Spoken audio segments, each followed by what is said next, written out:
میرے پیارے مسلمان بھائیوں، اس وقت ہم آپ کے سامنے معراج کا واقعہ بیان کرنے جا رہے ہیں۔ آج 27 رجب المرجب کی تاریخ ہے اور مشہور قول کے مطابق آپ صلی اللہ علیہ وسلم کو 27ویں رجب المرجب کی رات میں معراج پر بلایا گیا۔ تو ہم آپ کے سامنے معراج کا واقعہ اختصار کے ساتھ بیان کرنا چاہتے ہیں۔ آپ ہماری بات کو اور ہماری ویڈیو کو آخر تک ضرور دیکھیں۔ آپ صلی اللہ علیہ وسلم اپنی چچا زاد بہن حضرت ام ہانی رضی اللہ تعالیٰ عنہا کے گھر پر سو رہے تھے رات میں۔ حضرت جبریل امین اور ان کے علاوہ بہت سارے فرشتے آپ صلی اللہ علیہ وسلم کے پاس آئے۔ حضرت جبریل امین آپ صلی اللہ علیہ وسلم جس گھر میں سو رہے تھے اس کی چھت سے اندر داخل ہوئے، اور حضرت جبریل امین نے آپ صلی اللہ علیہ وسلم کو بڑے ہی ادب کے ساتھ اٹھایا، آپ کے پاؤں کو ہلکا دبایا اور آپ کو بیدار کیا۔ جب آپ صلی اللہ علیہ وسلم کی آنکھ کھلی تو آپ نے پوچھا، جبریل امین کیا بات ہے، آج تم فرشتوں کے ساتھ یہاں آئے ہوئے ہو؟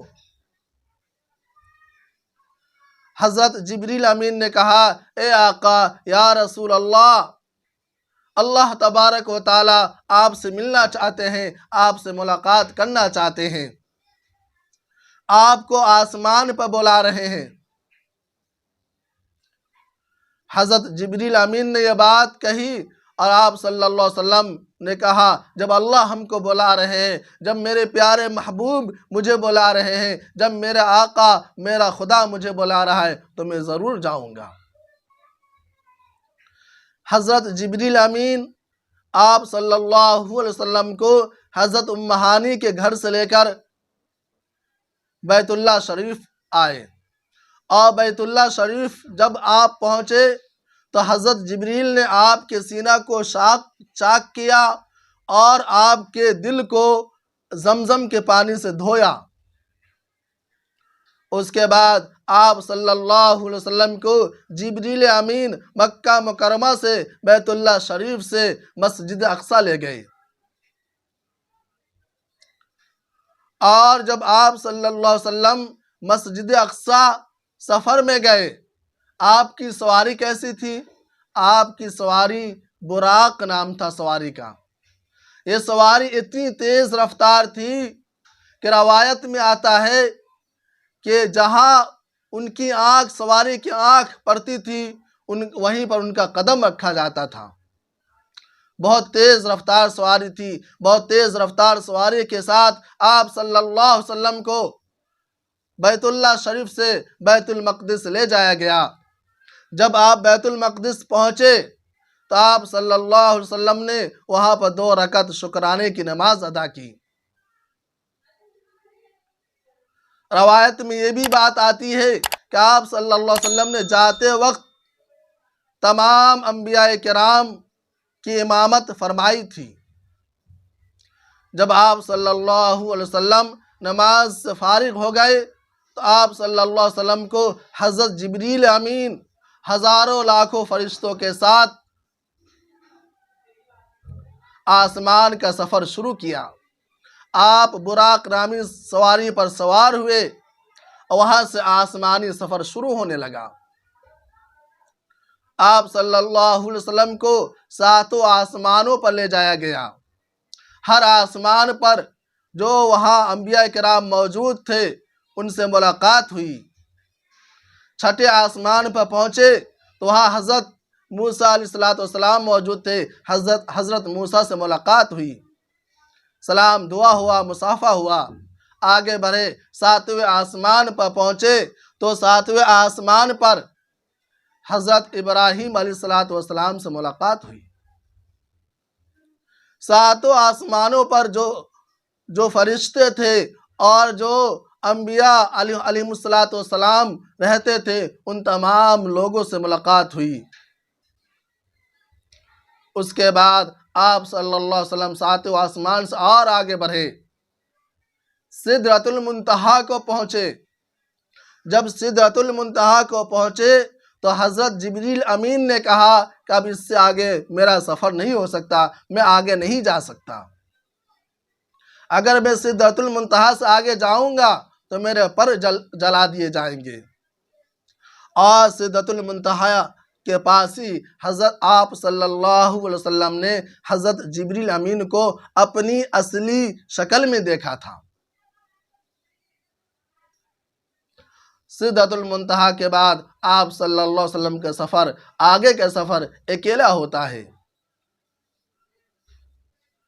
جب آپ صلی اللہ علیہ وسلم سدرۃ المنتہا سے آگے بڑھتے ہیں اور عرش پر پہنچتے ہیں تو آپ صلی اللہ علیہ وسلم کی ملاقات اللہ تبارک و تعالیٰ سے ہوتی ہے۔ آپ صلی اللہ علیہ وسلم اللہ تبارک و تعالیٰ سے بات کرتے ہیں، کلام کرتے ہیں، اور اس سفر کے درمیان معراج کے سفر پر آپ صلی اللہ علیہ وسلم کو جنت بھی دکھائی گئی، جہنم کا بھی سیر کرایا گیا، اور بہت ساری چیزیں آپ کو دکھائی گئی۔ جب آپ واپس ہونے لگے تو آپ پر، آپ کے ہدیے میں اور آپ کی امت پر اللہ تبارک و تعالیٰ نے نماز فرض کی۔ آپ کو معلوم ہے کہ شروع میں جو نماز فرض ہوئی تھی وہ 50 وقت کی نماز تھی۔ جب آپ صلی اللہ علیہ وسلم اللہ تبارک و تعالیٰ سے ملاقات کے بعد نماز کو تحفہ میں لے کر 7ویں سے 6ٹھے آسمان پر پہنچتے ہیں، حضرت موسیٰ نے پوچھا کہ آپ کو تحفے میں کیا ملا، آپ کی امت کو تحفے میں کیا ملا؟ آپ نے کہا کہ 50 وقت کی نماز فرض ہوئی۔ یہ لمبا واقعہ ہے، آپ جانتے ہیں، آخر میں جا کر 5 وقت کی نماز فرض رہ گئی۔ آپ صلی اللہ علیہ وسلم ایک ہی رات کے اندر 7 آسمان، سدرۃ المنتہا، جنت، دوزخ، اللہ سے ملاقات، فرش، عرش، تمام کی سیر کر کے آپ واپس آ گئے۔ جب واپس آئے تو تمام فرشتے آپ کو رخصت کرنے کے لیے بیت المقدس پہنچے۔ تمام انبیاء کرام موجود تھے، تمام فرشتے موجود تھے، تمام رسول موجود تھے۔ آپ صلی اللہ علیہ وسلم نے تمام پیغمبروں کی امامت فرمائی، اور آپ کو لقب دیا گیا سید الانبیاء، امام الانبیاء، امام الرسل کا لقب ملا، خطاب ملا۔ اس طرح آپ صلی اللہ علیہ وسلم ایک رات کے اندر اتنے لمبے سفر سے واپس آئے، اور صبح ہونے سے پہلے پہلے آپ مکہ پہنچ گئے اور اپنے بستر پر پہنچ گئے۔ اس طریقے سے اللہ رب العزت نے اپنے پیارے محبوب جناب محمد رسول اللہ صلی اللہ علیہ وسلم کو ایک ہی رات میں جسمانی اور بیداری کی حالت میں زمین و آسمان اور جنت و جہنم اپنی ملاقات سے مشرف کیا۔ ناظرین، تو ہم نے ابھی آپ کے سامنے بہت ہی اختصار کے ساتھ یہ واقعہ پیش کیا ہے۔ مشہور قول یہ ہے کہ رجب المرجب کی 27ویں تاریخ کی جو رات آتی ہے، اس رات میں معراج کا واقعہ پیش آیا، یہ مشہور قول ہے۔ انہی باتوں کے ساتھ آپ سے رخصت ہوتا ہوں۔